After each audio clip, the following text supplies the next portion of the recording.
Tudo certo? Já posso começar? Manda bala? Vamos lá, pessoal. O tempo é meio curtinho. Aqui é 35 minutos, né? Mais ou menos. Da outra vez eu usei quase uma hora inteira, então vamos correr um pouco. Tá bom. É... é, Bom, vou me apresentar porque tem uma galera que já me conhece. Eu já sou da comunidade há bastante tempo, Python, mas eu andei sumido por uma época. Então, para o pessoal mais novo aí que está chegando agora, eu sou programador desde 1986. Profissionalmente, eu programo computadores desde 1989 e sou pythonista desde o ano 2000. Eu sou o criador e ex-moderador da Python Brasil.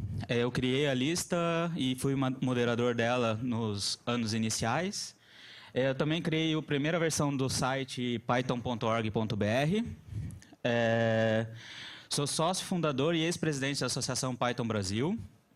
Sou autor do antigo, entre parênteses, porque não recomendo, não serve para mais nada hoje, livro de Python e Django. E também tem alguns vídeos gratuitos no meu site, que também já não recomendo muito mais, não, que ensinam Python e Django.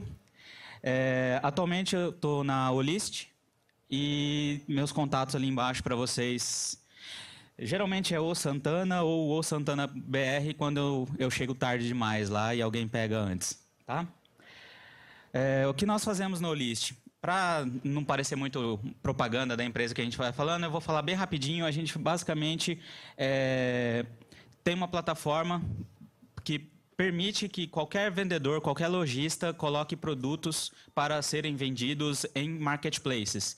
Marketplaces são aqueles sites ali que tem e-commerce, mas também vendem produtos de outras empresas. Quando você abre um produto e está escrito ali, vendido e entregue por outra fulano de tal, aquilo ali é um produto de marketplace.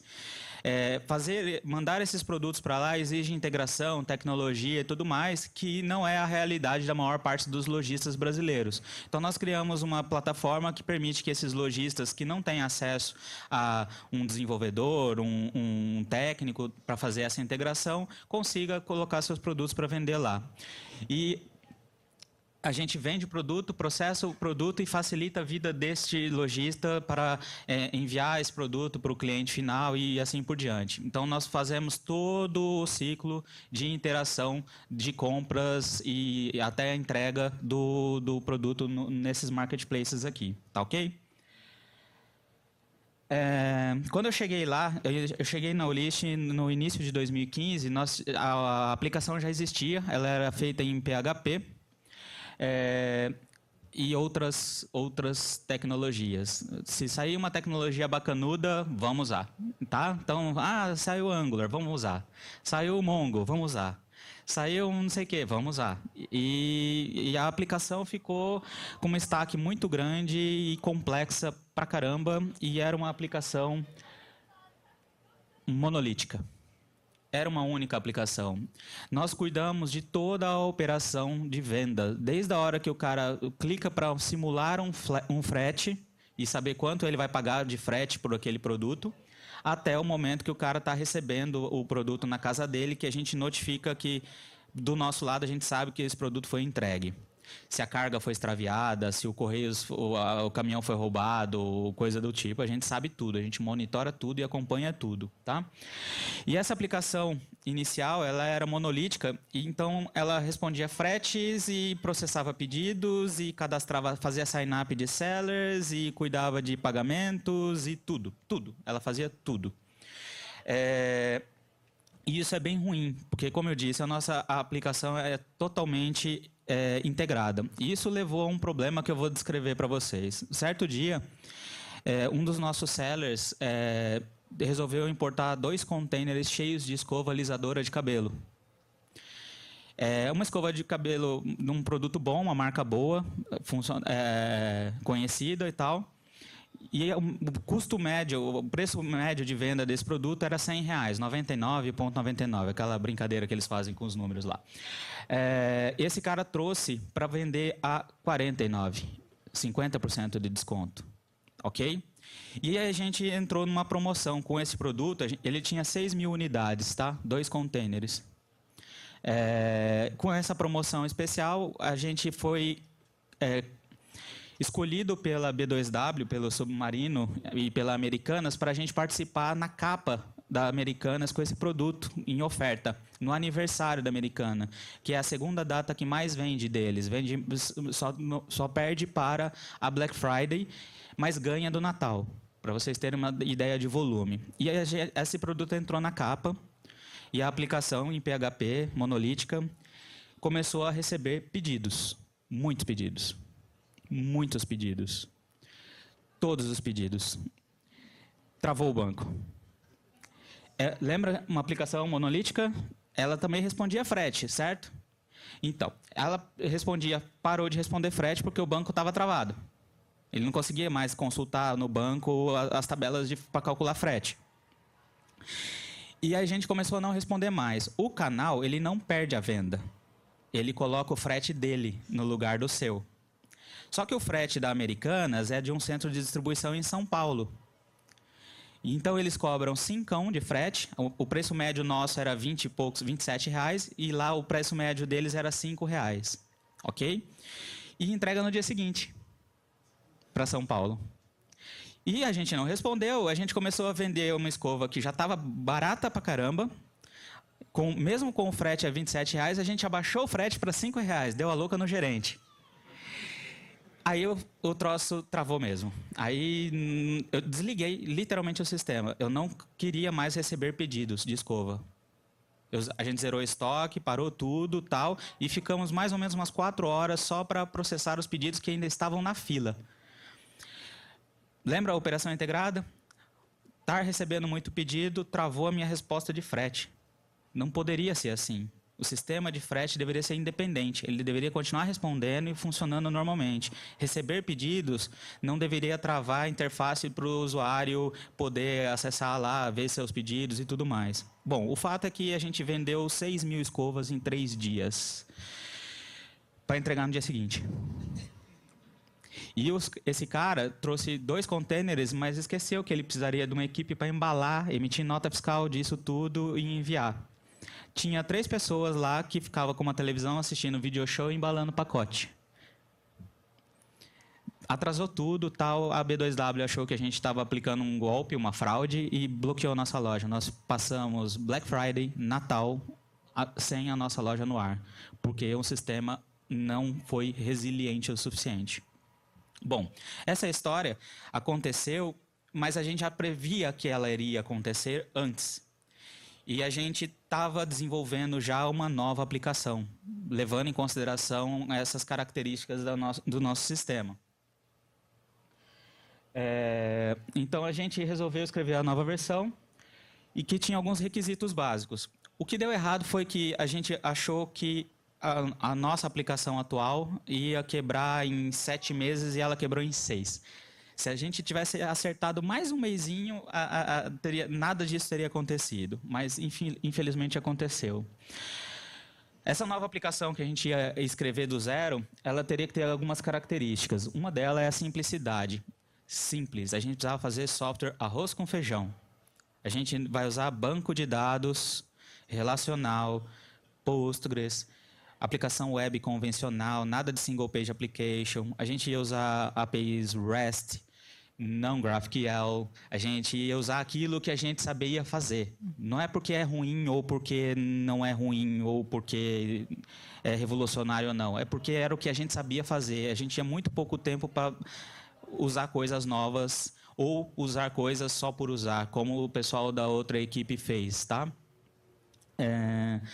Então, simplicidade, escalabilidade. Mas é uma escalabilidade que a gente precisava, não era uma escalabilidade de volume de acesso. Nós não temos bilhões de requests simultâneos. Não é esse tipo de escalabilidade que a gente precisava. A gente precisava de escalabilidade de componentizações, assim, de adicionar novas componentes e tudo continuar funcionando e nada afetar o funcionamento uns dos outros. E sim, eventualmente subir mais máquinas para poder aguentar mais requests numa época de uma Black Friday ou de um Natal, nas vendas de Natal. Nós precisaríamos de resiliência, principalmente. Nesse sentido, a gente tinha que ter um sistema que não falhasse totalmente. Se um componente falhasse, só aquele componente seria afetado. O resto continuaria funcionando ou levemente degradado ou funcionando completamente, tá? A gente precisaria de modularidade. A gente precisaria ter subsistemas bem modulares para poderem serem trocados, substituídos, melhorados, aperfeiçoados, removidos, enfim. E a gente precisava de safety. Na primeira versão desse slide estava escrita a palavra security. E aí um amigo meu leu e falou assim, cara, o que você está querendo dizer é segurança, mas não segurança no sentido nenhum hacker vai invadir e tal. Até porque isso é meio que requisito não funcional, assim, todo software tem que ser seguro, né, contra invasões e tudo mais. O que a gente precisava era de segurança na plataforma para não perder dados, não perder pedidos, porque um pedido que eu perco na minha plataforma é aquela criança que não vai receber o presente dela no dia do aniversário. É muito sério o que a gente faz. E nessa geração nova aí, as crianças são mimadas o suficiente para isso dar prejuízos em psicólogos por muitos anos posteriores, né? Bom, a gente tinha algumas premissas, então. Essas premissas foram construídas na minha experiência de muito tempo mexendo com o sistema. Eu cheguei à conclusão, demorou, tá? Que todos os sistemas, não interessa se são externos ou internos, seu ou dos outros, eles vão ficar offline. Eles vão quebrar. E eles vão modificar o seu comportamento sem aviso prévio.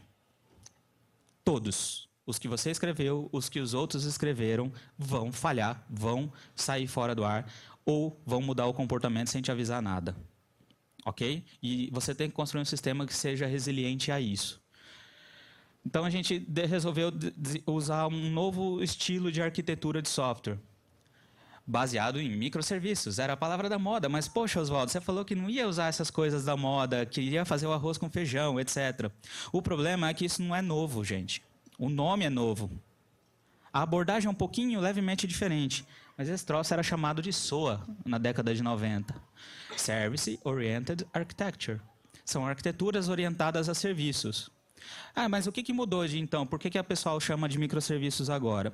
Eu não sei, eu já li vários autores, cada um tem uma opinião diferente sobre o assunto. Eu tenho a minha e eu vou compartilhar ela com vocês. Não sei se é a certa, mas antigamente, quando você fazia uma aplicação baseada em SOA, com arquitetura SOA, você era responsável por gerenciar a comunicação entre esses serviços. Você tinha que cuidar da segurança, da comunicação, dos canais e tudo mais. E mais recentemente, com o advento da Utility Computing, Amazon Cloud Computing, esse tipo de coisa, certos protocolos e padrões foram meio que ganhando, ficaram mais mainstream, tá? E eles permitem que vocês façam mensageria e permitem que vocês façam comunicação entre serviços de uma forma padronizada na arquitetura, na infraestrutura e não na camada da aplicação. Então, por exemplo, antigamente eu teria que fazer um software que mandava uma mensagem daqui para lá e era recebida do lado de lá. Hoje não, hoje eu uso um HTTP, ou uso uma fila, ou uso... antes você tinha que usar um Corba, né? Era uma coisa horrorosa, assim, era um broker de mensageria que era difícil configurar. Não, hoje você vai lá na Amazon, tem o SNS, tem o SQS, você usa os dois, tá lá, você tem um serviço de mensageria. A infraestrutura te oferece essas alternativas. E aí você pode focar só na sua aplicação, só no seu serviço. E aí os serviços, eu acho, na minha teoria louca aqui, eles diminuíram de tamanho. Você tem que desenvolver serviços menores. Por isso que eles ganharam esse nomezinho aí, microserviços. Então, algumas pessoas falam que o microserviço tem a ver também com o escopo do negócio, o domínio do negócio, também faz sentido e tudo mais. Então, o que a gente faz na Olist é microserviços ou SOA? Não me importa. A gente tem vários serviços, micro, médio, grandes, gigantescos e tal, e cada um deles tem um conjunto de responsabilidades e eles trabalham em sincronia, em coordenação, para resolver os problemas que a gente tem lá dentro. Ok? Eu não me apego muito a isso. Bom, aí, quando a gente fala de microserviços, a gente tem alguns modelos de implementação disso daqui. Antes de começar na Olist, a gente tinha experimentado no lugar anterior onde a gente trabalhava, era uma empresa chamada Titãs, a gente já tinha experimentado alguns desses modelos e funcionaram, a gente entregou a solução lá, tal, mas a gente percebia que tinha alguns maus cheiros ali. Uma das que a gente tentou era esse modelo aqui, onde você tem APIs conversando com APIs sincronamente através de requisições. Tá? Isso aqui tem um problema.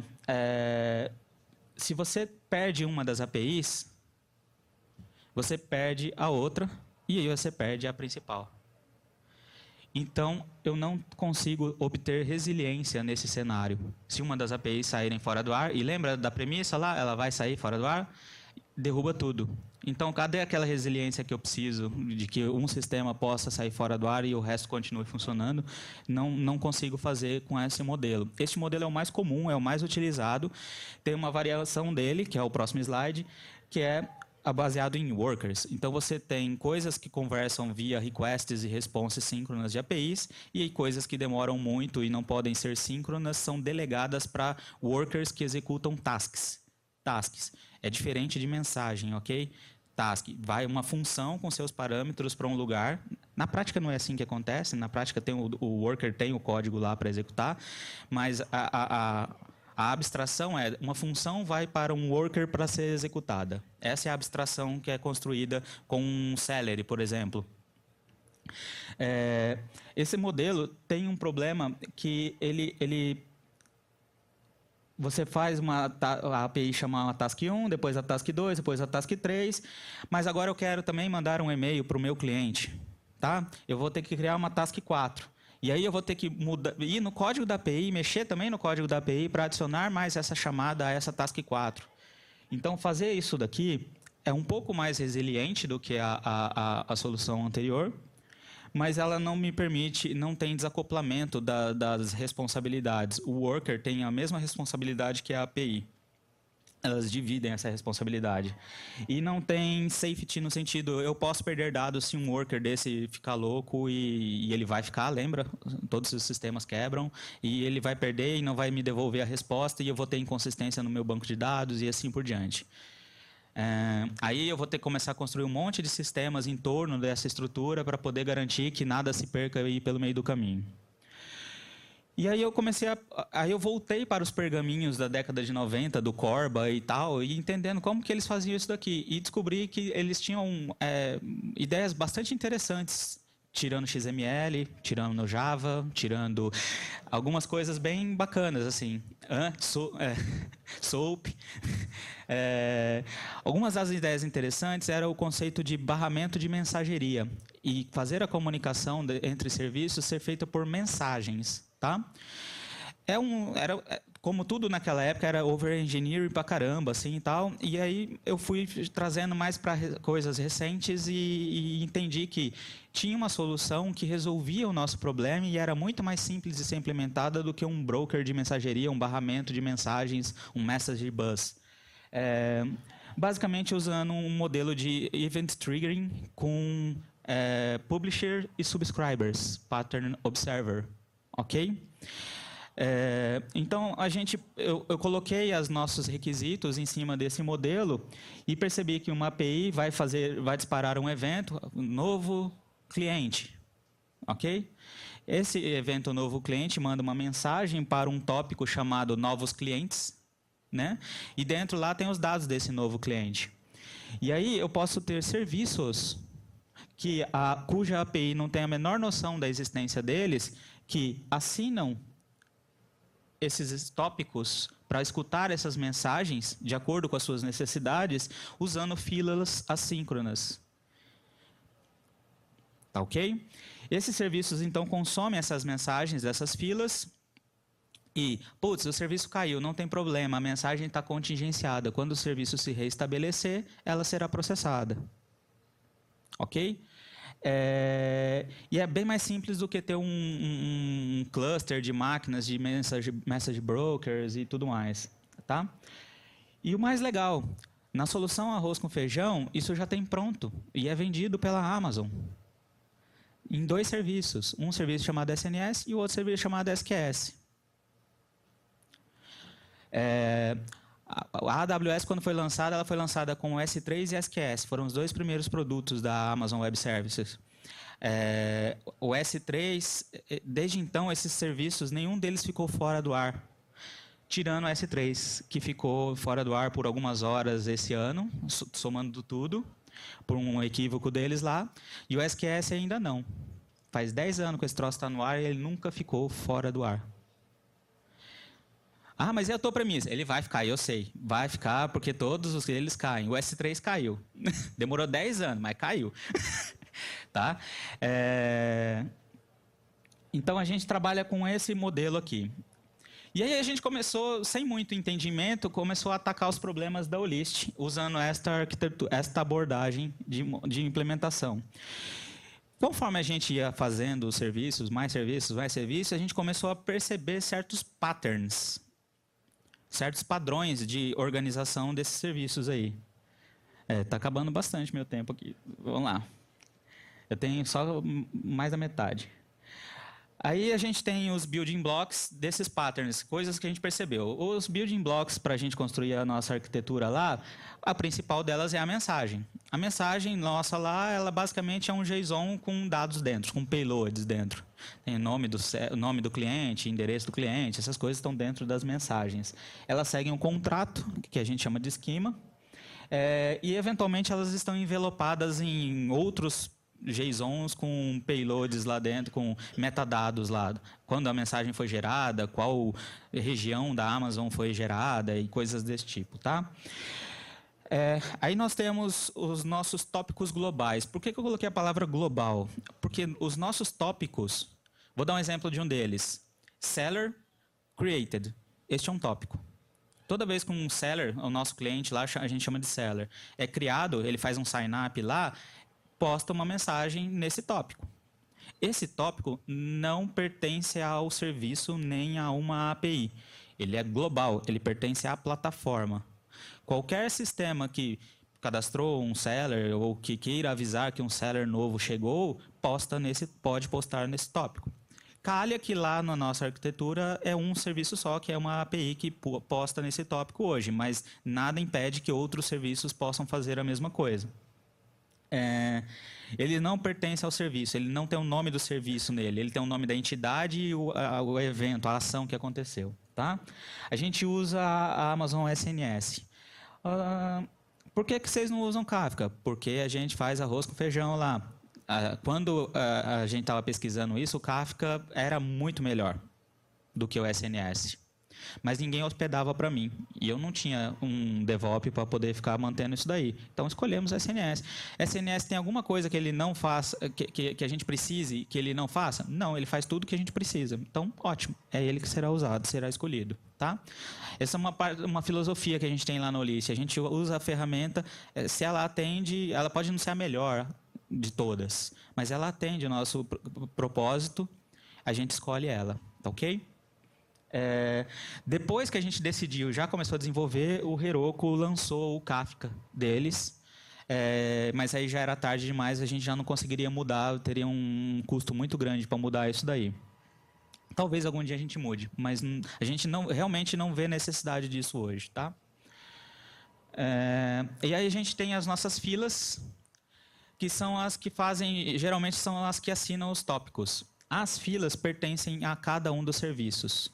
Nenhum serviço nosso lá assina um tópico de outro jeito que não seja por uma fila, porque só as filas garantem a resiliência da nossa plataforma. Se a gente assinar direto e receber um webhook e o nosso sistema estiver fora do ar, e você sabe, eles ficam, a gente perde a mensagem. Tá ok? E aí a gente perde o safety lá que a gente pediu. A gente usa o Amazon SQS para fazer isso daí. Tá ok? Bom, aí a gente tem alguns patterns e tal. A gente tem nossas APIs. A discussão do almoço hoje é como a gente faria GraphQL com elas. Elas são divididas mesmo. A gente tem mais ou menos umas 12, né? Umas 12 APIs hoje lá, separadas. Cada uma delas tem um conjunto único de responsabilidades, sempre. Elas são os pontos principais de entrada de dados na nossa plataforma. Elas têm a responsabilidade de validar esses dados sozinhas, de forma independente. Se ela precisar consultar outra API para validar um dado, esse dado dessa outra API tem que ser replicado nela para que ela consiga fazer sozinha. Uma API nunca faz um request para outra API, porque a outra API vai estar fora do ar em algum momento e vai quebrar essa também. Ok? Nunca. Ah, mas eu queria saber o e-mail do seller aqui. Desnormaliza o dado, pega o e-mail dele lá e copia para a tabela aqui nesse banco também. Ok? E aí a gente tem serviços, às vezes, que só para enviar dados, atualizar dados, replicar as informações de um banco para o outro, onde isso é necessário. Elas são responsáveis também por persistir os dados num banco de dados relacional chamado Postgres. Nenhum banco de dados além do Postgres será permitido. Por enquanto. Não, é que assim, o banco é bom pra caramba, assim, e ele faz tudo. Ah, precisa de JSON? Vou pro Mongo para quê? Ele aceita, sabe? Ele é muito bom. As APIs também fazem workflow management. Elas gerenciam o workflow, tá? Status, transição de status e coisas assim, e elas são responsáveis por disparar eventos. Mais uma coisa que ela faz também é gerenciamento de idempotência. Existe uma característica no SQS que, eventualmente, 2 workers rodando podem pegar a mesma mensagem para processar. E aí, se esses serviços fazem um post, ficariam 2 posts, e a gente teria 2 registros, um registro duplicado lá dentro do banco. Então, as APIs têm uma responsabilidade. A gente teria um jeito de fazer isso implementando um mutex global distribuído. Aí um worker pegou a mensagem, avisa lá, pega o lock, aí o outro não vai pegar. Mas lembra, o serviço de lock mutex pode sair fora do ar e aí o que acontece? Cai tudo. Então, a gente não pode ter isso na nossa plataforma. A gente resolveu aceitar, conviver com o fato de que 2 posts entrarão na API. E a API vê que os 2 posts são iguais e retorna ou 304 ou 303. Agora a gente começou a mudar porque a gente descobriu que post tem que responder 303. Tá? Para requests duplicados, que é see order. Tipo, ó, você já me mandou essa informação, olha aqui, ó, nesse URL. Esse é o comportamento correto, tá? A gente aprendeu isso recentemente, então tem algumas APIs ainda que estão sendo migradas. O webhook é parecida com a API, só que não tem o banco de dados. Ela basicamente recebe, pedido novo chegou da B2W. A B2W manda um post para a gente com esse pedido novo. A gente põe num tópico para outro serviço processar isso depois, tá? Vou correr um pouco aqui, tá, galera? Bom, essa parte aqui são os serviços. Aqui estão as regras de negócio da nossa empresa. Ficam nos serviços, não ficam nas APIs. As APIs só validam dados. Aqui é onde a gente faz o gerenciamento de eventos e processamento de eventos, implementa a lógica de negócio e dispara novos eventos ou faz requests para certas APIs. Tem 2 subtipos de serviços, The Queuer e Broker. A diferença é que um consome uma fila só e o outro consome várias filas. Tá? Basicamente para facilitar implementação e manutenção. A gente usa o Python 3 Loafer com Async.io. Loafer é um projeto open source desenvolvido pelo Jorge, que está aqui no evento. É um camisinha roxa aí. Está aceitando colaborações para o Hacktoberfest, tá? Então ainda pode ganhar uma camiseta aí da galera da DigitalOcean lá, se alguém quiser colaborar. E tá com um cara aí para ajudar também. Bom, a gente tem os jobs que são disparados pelo relógio. A gente tem alguns processos que a gente chama de limpa-trilho. Eventualmente, a B2W não manda o post avisando que tem um pedido novo. Eles perdem, porque o sistema deles lá sai fora do ar, eles não mandam e tudo bem. E aí a gente vai perder o pedido? Não, a gente tem alguns jobs que rodam de hora em hora, de 3 em 3 horas, vão lá e vê se não esqueceu de nada. Tem algum pedido aí que a gente não recebeu? Aí busca. Nós temos os clients, onde o nosso cliente usa, e temos uma interface de admin para o nosso back-office, operações de back-office, que, notem ali, não tem banco de dados. Tá? É só um wrapper para uma API. A gente poderia fazer isso via single page application, mas isso significa que a gente teria que desenvolver JavaScript, e eu odeio JavaScript. Então, não será usado, não por mim. Tá? Aí nós temos um conjunto de bibliotecas, que é aquele código que faz sentido em todos os nossos serviços de suporte, coisas do tipo. Temos bibliotecas cliente, algumas open source. Temos uma biblioteca open source dos Correios, que integra com todos os serviços dos Correios, gera etiqueta, PDF, tudo, o formato padrão atualizado, última versão. Também está recebendo colaborações via Hacktoberfest, tá? A gente tem algumas bibliotecas, algumas ferramentas para uso no dia a dia. E quanto tempo tem? Tá.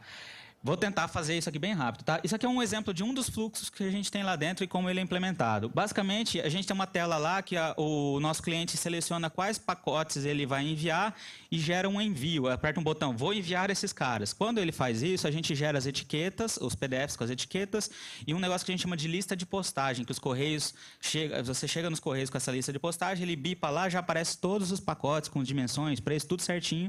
Então, agiliza bastante o atendimento do nosso cliente na agência do Correio.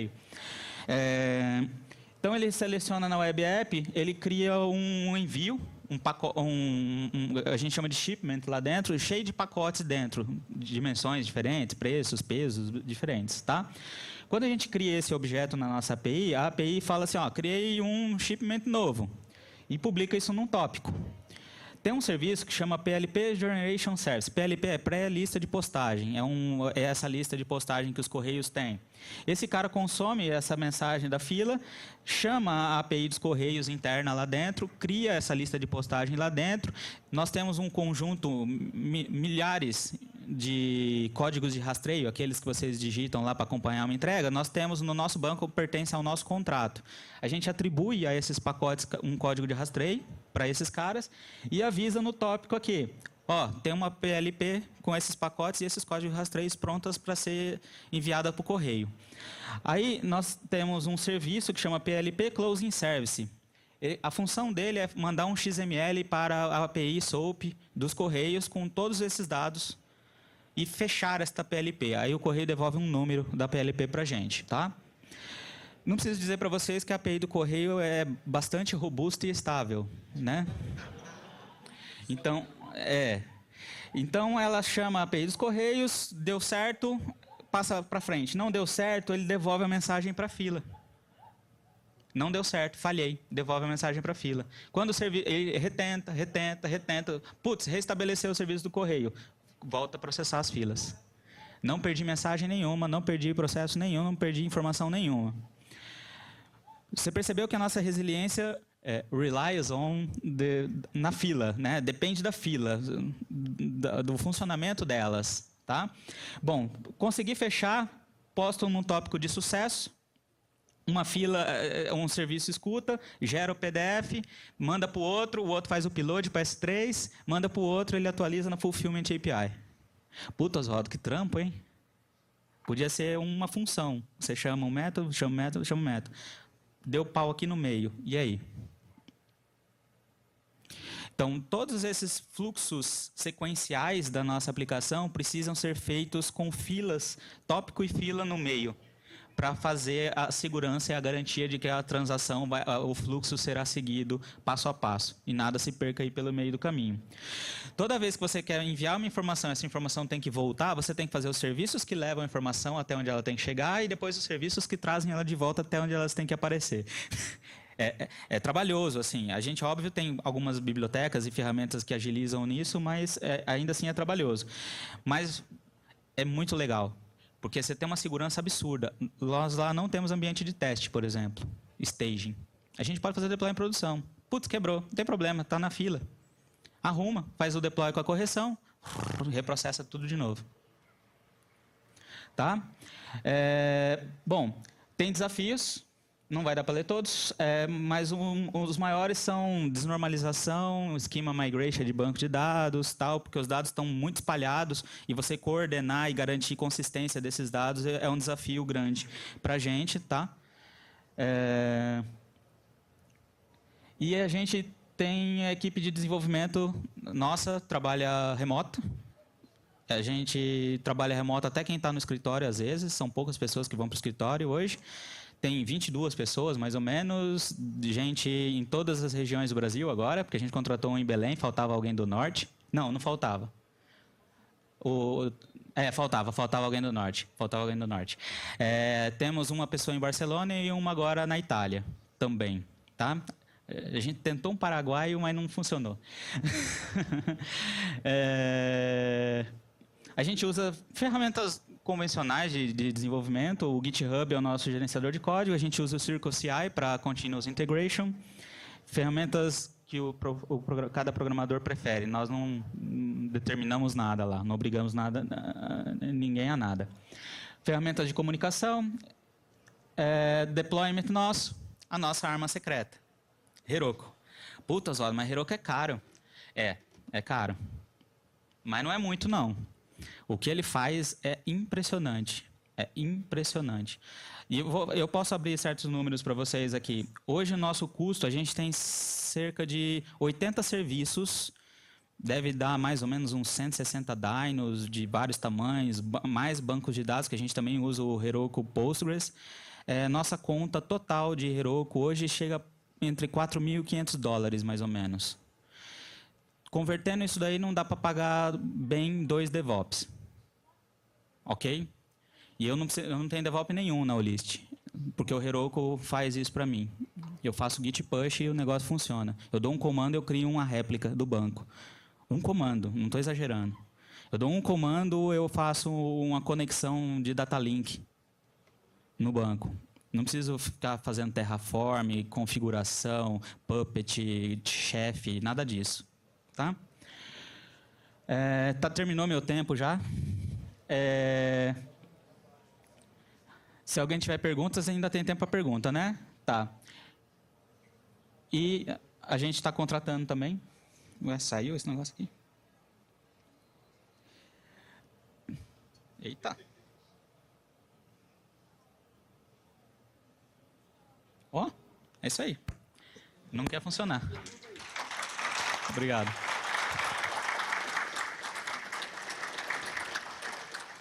Vai lá. Desculpa. Primeiramente, parabéns, a palestra foi bacana pra caramba. Obrigado. A gente está trabalhando com mensageria lá também, só que um cenário onde os serviços têm hábito de falhar. E a gente começou a ter que gerir a falha em caminhos separados do caminho de sucesso, porque o deploy ele é feito no cliente, a gente não pode atualizar logo depois que a gente achou um erro. Uhum. E para isso a gente tem usado um caminho que é botar numa fila de erro e deixar que um worker vigie lá e depois a gente coloca elas de volta. Sim. Vocês têm algum cenário semelhante que ela não fica parando e voltando para tratar talvez um dead letter ou um TTL da mensagem? Vocês usam qual serviço de mensageria? Usam SQS? Não, a gente tem que usar tudo on-premise, aí está usando o RabbitMQ. O serviço SQS da Amazon já tem lá uma checkbox para criar uma fila dead letter. A gente usa dead letter mesmo. Aí a própria Amazon viu que a mensagem voltou várias vezes, foi tirada e voltou, ela joga para dead letter queue. A gente tem um monitoramentozinho que ainda não é tão muito bom ainda, mas a gente recebe uma notificação no Slack lá de que tem mensagens na dead letter queue lá, dá uma olhada aqui que está acontecendo. Mas aí a gente tem um tool belt, que é uma ferramenta de linha de comando, que a gente reprocessa, joga da dead letter de volta para a fila normal para reprocessar. Não, então é mais ou menos a mesma coisa, que a gente tem que fazer tudo na mão. É mais ou menos, Certinho, obrigado. Ok. É que no teu cenário é um pouco mais complicado, porque você não tá, a aplicação não é sua, né? Ela está em algum outro lugar. Quem mais? Oi. Oi. Agora sim. Cara, obrigado pela palestra, excelente. Valeu. Assim, duas perguntas e basicamente me corrija se eu estiver errado. A cola entre o tópico e a fila é algo que você configura sem código. Você configura dentro da própria console da AWS. Uhum. É isso mesmo? Tá. Acontece pouco isso. Você cria uma fila quando você faz deploy de um novo serviço. Então, acontece pouco. Dá para se fazer via API também, e você também pode ter sistemas tipo CloudFormation para configurar isso daí. Se você quiser manter isso as a code no seu GitHub. Tá. É importante, a gente não fez isso ainda, mas Porque não precisa. talvez algum dia a gente faça. Legal. Outra coisa, só para ver se eu entendi, então, tua arquitetura, os teus tópicos e filas estão dentro da AWS e teu código Python e banco de dados está dentro do Heroku, é isso? Isso, que por sinal roda também na AWS, então eu não pago tráfego de dados e coisas ruins assim. Ah, é verdade. Beleza, valeu. Tá ok? Mas... Alô? Fala, Oswaldo. Oi. Aqui. Oi. Cadu. Fala, Cadu. Parabéns pela palestra, obrigado pelas dicas de como não fazer. Esse é um atalho bem legal. Legal. Agora é o seguinte, você falou que tem 80 serviços rodando, certo? Mais ou menos isso. Tá, como é que você gerencia a documentação, quem é responsável por quê? Como é que você controla isso dentro do seu workflow da aplicação toda? Como é que você organiza isso por... São serviços muito específicos, assim. Eles não têm... A gente tem um serviço lá que o próprio nome dele diz o que ele faz. Tipo, Order Split Service. Ele faz o quê? Ele faz split de pedidos. Porque, eventualmente, um pedido que chega para a gente é atendido por 2 clientes nossos. Então, a gente splita a parte de cada um. Então, esse cara faz split de pedidos. A gente ainda tem um leque muito grande de documentação interna. Acho que todo mundo sempre acaba tendo, né? A gente começou a trabalhar nesse trimestre agora em melhorar isso daí. Mas ainda é manual, tá? Tem coisas que eu gostaria de automatizar lá. A gente tem que ficar cuidando de manter atualizado a pouca documentação que a gente tem. Parece muito, mas não é muito, não. Tem muitos serviços que são uma função handler que faz uma coisa muito específica e o próprio nome dela já diz o que é. Tá? Oi. Oi. Muito boa a palestra. Eu queria saber o que vocês teriam para resiliência no caso da fila não perder a comunicação com a fila cair, alguma coisa do tipo. A fila, a SQS, ela é bem toco duro, assim, sabe? É um golzinho sem conforto nenhum, assim. Você faz requests HTTP para pegar a mensagem lá e faz outro request para falar que você pegou a mensagem. Se ela sair fora do ar, é um servidor HTTP que saiu fora do ar. Você pode retentar, coisas desse tipo. Perder a informação, a Amazon garante que eles não perdem. Eu sei que é mentira, mas eles colocam lá que não é 100%, mas tem 8 noves, sabe? Ok, se aquela criança perder a bicicleta no aniversário dela uma vez a cada 100 anos, acho que dá para conviver um pouco com isso. Assim, a gente fala de resiliência, mas tem algumas componentes aí que, obviamente, a gente assume que eles estarão sempre disponíveis. Por exemplo, o nosso Postgres do Heroku, a gente fala assim, mano, se esse cara cair, a gente realmente vai sofrer, vai passar mal. Se a SQS cair, a gente vai passar mal. Se o SNS sair fora do ar, como ele saiu recentemente, por alguns minutos, a gente teve algumas dificuldades, assim, o nosso monitoramento ficou meio maluco lá. Tá? Última pergunta. Legal. Opa. No final, você continuou com a API que é monolítica, ou aquilo ali é só uma facade, o que está rodando hoje? Isso. A gente está colocando... Hoje, a gente faz acesso direto com cada uma das APIs em um host name diferente no Heroku. Mas a gente já começou a trazer elas para trás do API Gateway da Amazon. Mas, sim, aquela API que cuida de pedidos só tem /orders, tarará, entendeu? A de sellers tem /sellers, mas são hosts diferentes, lugares diferentes. Agora a gente vai consolidar isso de trás do API Gateway. Tá ok? Por isso que é difícil a gente fazer GraphQL. Você imagina se alguém pega lá na Orders API e pede o e-mail do seller. Essa informação não está naquela API ali, ela está na outra lá. Como que eu faço? Eu tenho que fazer um proxy na frente para poder fazer join dessa consulta, mas esse cara se torna um ponto único de falha, porque se ele sair fora do ar, eu detono com a minha API inteira. Ou eu preciso fazer algo que é impossível, que é replicar, desnormalizar todos os dados de todos os bancos, que é inviável para ter eles em todos os lugares.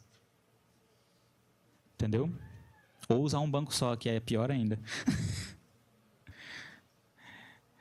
Acabou, né? Tá bom. Obrigado.